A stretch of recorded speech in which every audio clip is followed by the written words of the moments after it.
When did your team last actually reject a proposal? If you can't remember, that's the thing I want to talk about. Groups tend to approve plans. They should question, because being the person who is objecting is uncomfortable. There's a name for it, groupthink, and there's a lot of research on what actually fixes it. I built one of those fixes into a workflow and ran it in an ordinary looking migration plan. It came back with a no, and it was fairly sure about that. The interesting part is why.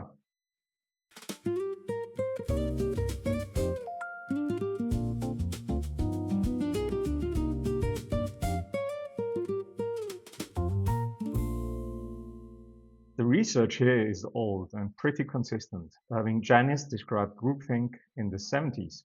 Tight groups suppress disagreement and settle too early. The fix that keeps coming up is devil's advocacy, having someone argue the case against the proposal on purpose. A meta-analysis by Schwenk in 1990 found that leads to better decision than just talking it through. Schweiger and colleagues found the same.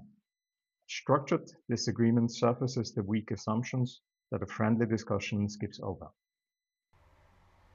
This is the whole thing on the canvas. It runs top to bottom, so read it downwards. At the top, the two inputs, the proposal and the decision context. Those are actually just two text fields. Underneath, it splits into two branches running side by side. One branch pulls out the assumptions the proposal depends on. The other goes and gets outside evidence. It writes a search query, runs the search, then squeezes the results down into a short digest. The two branches come back together at the heart of it.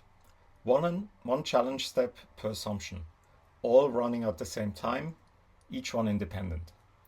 Everything below that is the wrap-up. A stat step, a counter-proposal, a decision, a gate, and the final brief. I'll take them one at a time in the run. Here's the proposal I'm giving it. Move our customer database to a new cloud provider next quarter. Cut costs 40%, no downtime. The team does it alongside their normal work. Read that again.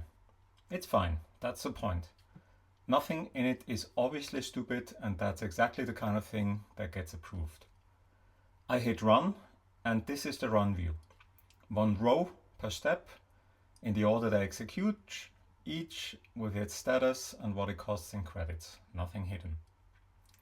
First real output.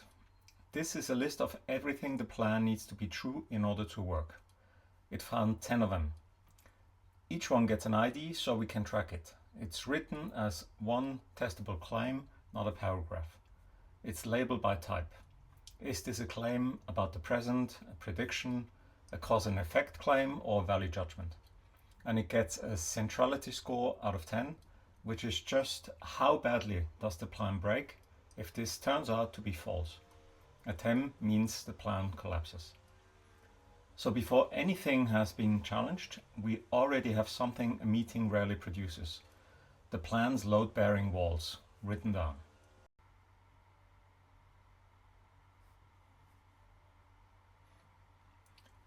Meanwhile, over here, it ran a web search and boiled the results down to a handful of facts, each with the source it came from.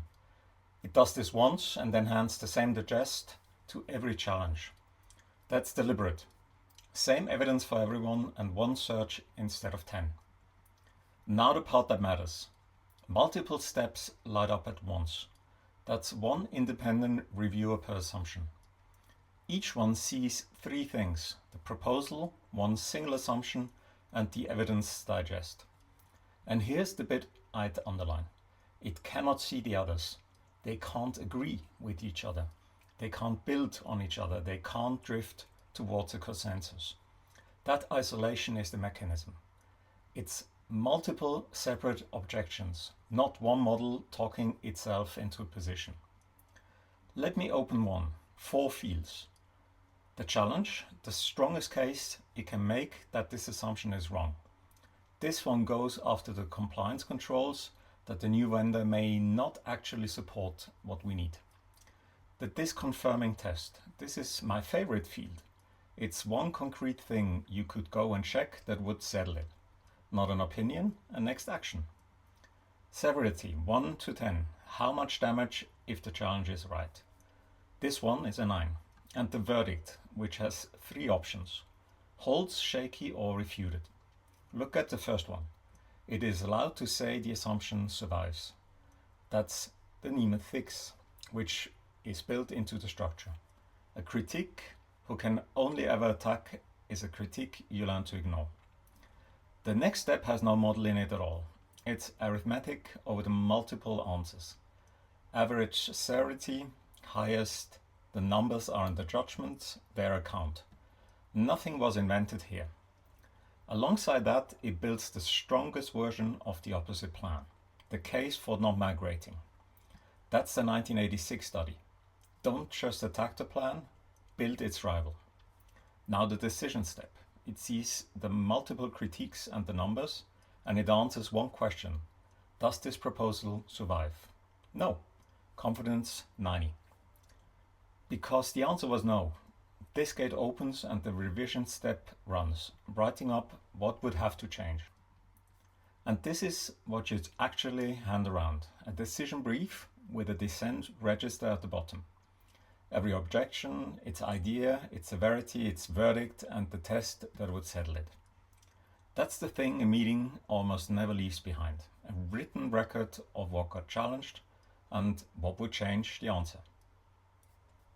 You can point this at your own work today. The proposal and the context are just fields. Paste yours in. If you think the bar is too harsh, move it. And because it's a recipe, it doesn't have to stand alone. It can become one step inside a bigger review process sitting in front of your investment memos or your project approvals. If your team agrees on everything, you don't need all of them in the room. The research has been saying that for 50 years. This just makes the disagreement someone's actual job.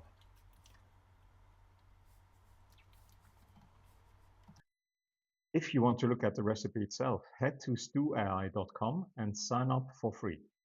You'll find it in the marketplace by searching for the identifier shown below.